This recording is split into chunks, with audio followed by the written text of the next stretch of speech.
are more active in Colorado than in any neighboring state. 136 books were challenged here last year. Those are preliminary numbers from the American Library Association. But the people determined to preserve public access to those books, they're hard at work too. Our Jaleesa Arizari has that story.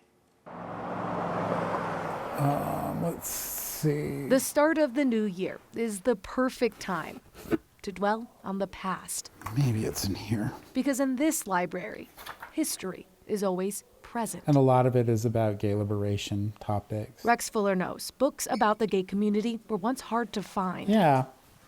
In history, well, you know. What a lot of it has reminded me of is what we experienced in the 80s around the AIDS crisis, and was really promoted in a lot of misguided legislation. Fuller is the CEO of the Center on Colfax. He's been keeping an eye on the attempts to ban books. In the first 8 months of 2023, the ALA says more than 3,900 books were challenged. 136 of those were in Colorado. The ALA says most of the challenged books were written by or about a person of color or a member of the LGBTQ+ community. But it's still important to be able to preserve books so that they're available for future generations. Fuller reopened the Terry Mangan Memorial Library inside the Center on Colfax less than a month ago. It's a free library with over 2,000 LGBTQ books, magazines, and journals.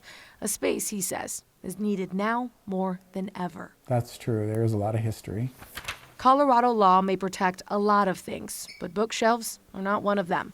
Fuller hopes the new year brings a better understanding of literature. Those are some of the books that are the most important for people to have access to try and overcome these negative outcomes of depression and feelings of isolation that, you know, for many members of the LGBT community is life-saving. The ALA says in the first 8 months of 2023, 11 different states had more than 100 books challenged. It's worth mentioning the grant to revamp the library came from the National Trust for Historic Preservation. That funding helped build an online archive for oral histories from the pioneers of the Denver LGBTQ+ community. Yeah, Jaleesa, it's not subtle what the common thread is through so many of these books that people are trying to ban out of schools and libraries. It's stuff with LGBTQ characters. Exactly, and you know, that's why these libraries are incredibly important for this community. This library has been around for quite a few decades. It just got this revamp, but it's also important to note that all of these books are donated books from the community, knowing the importance of the texts in them. All right, Jaleesa Arizari, thank you very much. Hey, and thank you